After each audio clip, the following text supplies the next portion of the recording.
तो इस वीडियो में हम देखने वाले हैं प्रैक्टिकल सी का। बहुत ही डिमांड आ रही थी, इसलिए ये वीडियो मैंने आपके लिए बनाया है।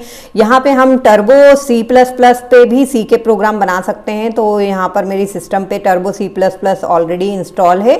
तो ये जो स्क्रीन आपको दिख रही है एडिटर, ये टर्बो सी प्लस प्लस का, इसलिए इसका जो एक्सटेंशन आपको दिख रहा है .cpp दिख रहा है। ठीक है, अगर आप टर्बो सी डाउनलोड करते हैं तो .c दिखेगा। ठीक है, तो इसमें माउस भी वर्क कर लेता है। तो मेरा सजेशन ये है आपके लिए कि आप टर्बो सी प्लस प्लस ही इंस्टॉल करें।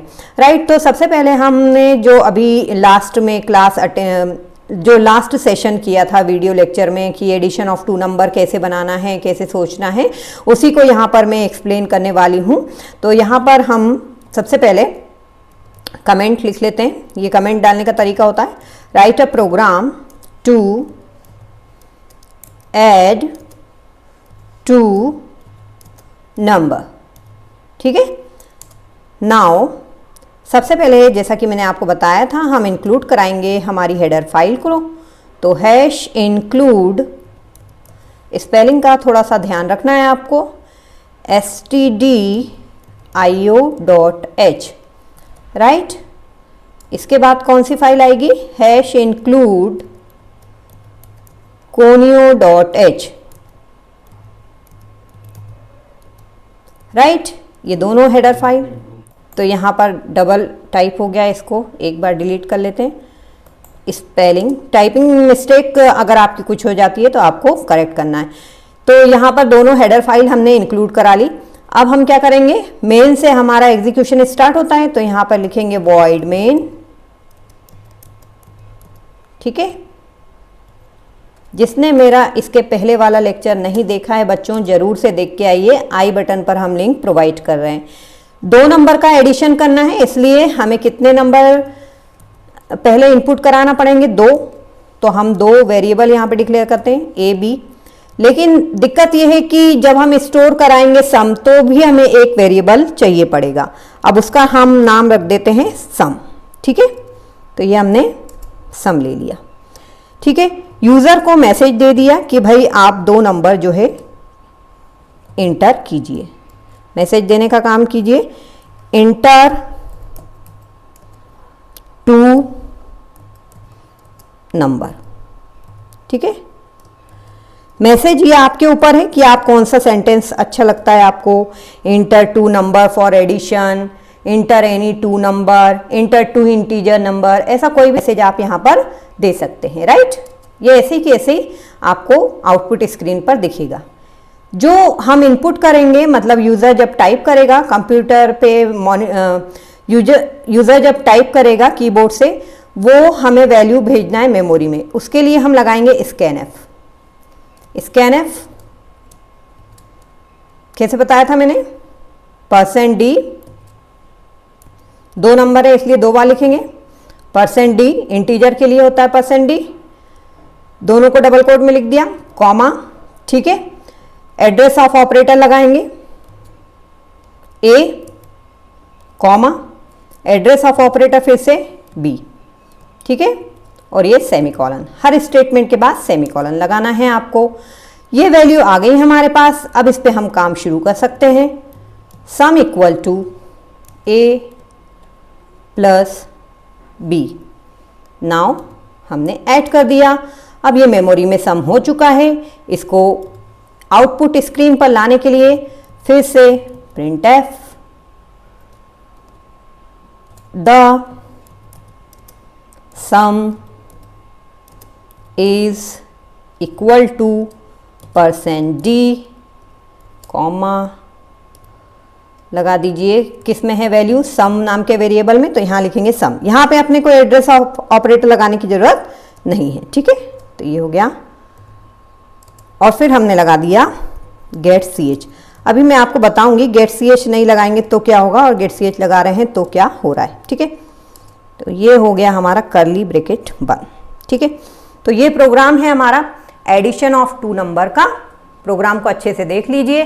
कोई एरर आता है तो हम उसे दूर भी करेंगे। कैसे दूर करते हैं वो भी इस वीडियो में हम देखेंगे। चलिए कंपाइल करते हैं, Alt F9 से दबाइए। ये देखिए ये कंपाइल हो रहा है। Error 1 right.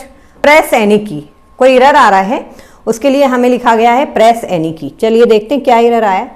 Print should have prototype. देखिए प्रिंट में मैं एफ टाइप नहीं हुआ है मेरे से, तो ये आ रहा है हमें मैसेज थोड़ा सा दिखाएंगे यहाँ पे, एरर भी दूर करना आपको सिखाती हूँ मैं साथ साथ। ये देखिए function print should have prototype, मतलब इसमें गलती है प्रिंट में। प्रोटोटाइप का मतलब ये हो गया कि जैसा वहां कंपाइलर में लिया गया है प्रिंट को, वैसा आपने यहाँ पे नहीं लिखा है। ठीक है, तो यहाँ पे हम लिखेंगे, टाइप कर लेंगे एफ, ये देखिए प्रिंट एफ। ठीक है, अब इसको फिर से हम कंपाइल करते हैं, ये हो गया। तो हमने फिर से इसको कंपाइल कर लिया। देखिए अब एरर 0 आ गया है मैसेज। प्रेस एनी की प्रेस कर दीजिए, राइट। ये कंपाइल हो गया है। अब इसे रन करना होगा हमें कंट्रोल F9 से। ये देखिए क्या मैसेज आ रहा है आपको, इंटर 2 नंबर। चलिए 2 नंबर इंटर कीजिए। 22 किया आपने टाइप, देन प्रेस इंटर की, देन आपने किया 12, देन अगेन प्रेस इंटर की।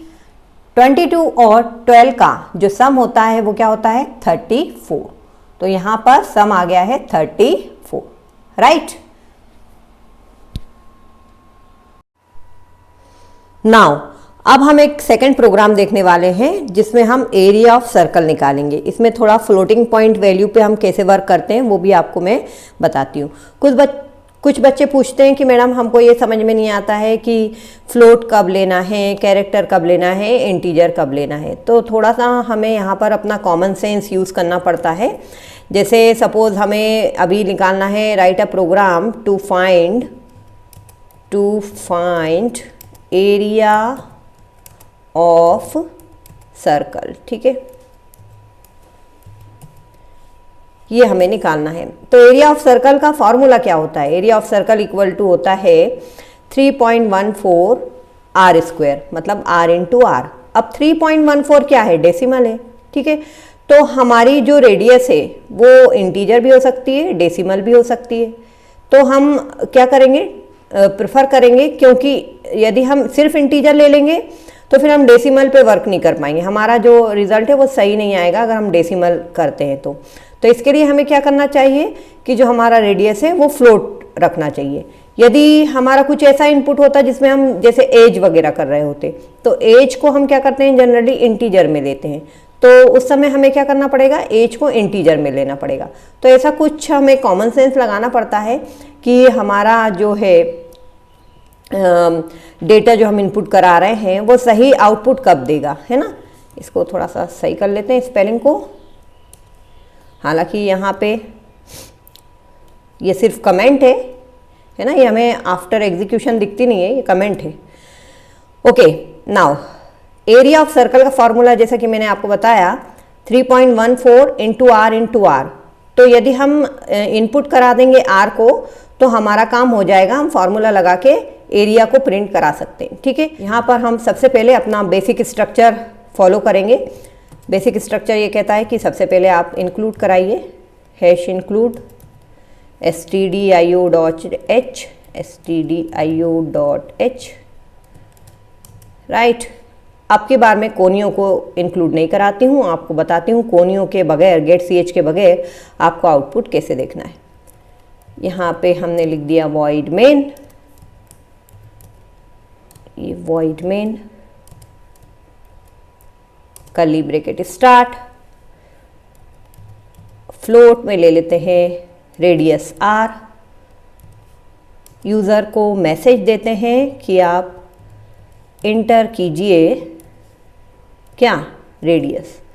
तो यहाँ पर हम दे देते हैं इंटर रेडियस या इंटर r, जो आपको लिखना है।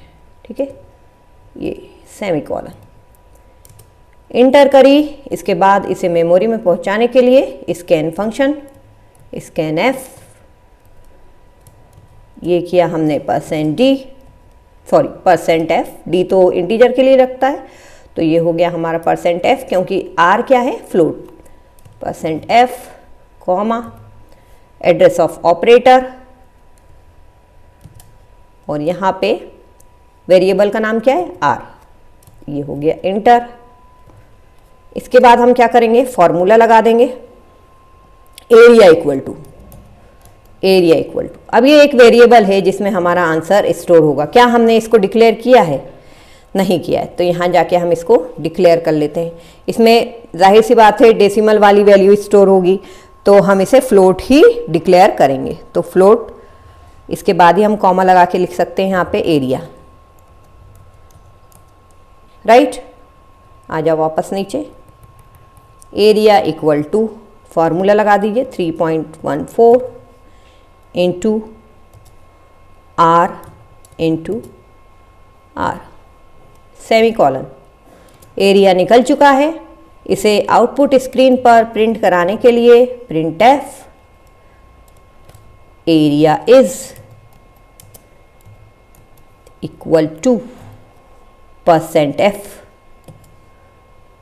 राइट। ये लगा अपना सेमी कॉलन, कॉमा, वेरिएबल का नाम। ये हो गया हमारा प्रोग्राम। सेमी कॉलन मिसिंग है, देखिए सेमी कॉलन मिसिंग है तो आपको एरर आने वाला है ना कि सेमी कॉलन मिसिंग, तो आप सेमी कॉलन लगा दीजिए अगर आपको दिख गया है तो, राइट। अब इसको हम कराते हैं रन। पहले सेव करना चाहते हैं तो पहले सेव भी कर सकते हैं, यहाँ पे सेव एज कर लीजिए ताकि दिक्कत ना आए आपको। एरिया नाम से कर लिया आपने सपोज, है ना, ये area.cpp नाम से सेव हो गया। ये compile, error 0, run, enter R, मैंने इंटर किया 2, ठीक है। तो देखिए आउटपुट आया था लेकिन हमें दिखा नहीं, क्यों, क्योंकि हमने गेट ch नहीं लगाया। अगर मुझे आउटपुट देखना है ऐसे केस में तो मैं प्रेस करूंगी Alt F5। पहले भी हमारा आउटपुट आ रहा था, लेकिन क्या हो रहा था कि हमने गेट ch नहीं लगाया तो आउटपुट स्क्रीन जो है वो वापस हो जा रही थी। तो अगर हमें आउटपुट स्क्रीन को होल्ड करके रखना है तो हमें क्या करना पड़ेगा, गेट ch लगाना पड़ेगा, और नहीं लगाते हैं तो वापस हमें रन कराने के बाद Alt F5 प्रेस करना पड़ेगा आउटपुट स्क्रीन को वापस लाने के लिए, राइट। तो जैसा आपको ठीक लगे आप वैसा कीजिए। वैसे गुड प्रैक्टिस यही है कि गेट ch ना लगाएं और Alt F5 से आउटपुट देखें, क्योंकि गेट ch से क्या होता है, मेमोरी वेस्ट होती है। आप कैरेक्टर इंटर करते हैं, फिर वो कैरेक्टर स्टोर होता है और इस तरीके से आपका जो है कंप्यूटर हैंग होने के चांसेस हो जाते हैं, ठीक है। तो Alt F5 से आप आउटपुट देख सकते हैं। तो ये प्रैक्टिकल सेशन आपको पसंद आया कि नहीं, वीडियो को लाइक करके ज़रूर बताइएगा। और आप कौन से प्रैक्टिकल सेशन सी में देखना चाहते हैं उसके लिए हमें कमेंट सेक्शन में ज़रूर बताइएगा। Thanks for watching Zeenat Hasan academy.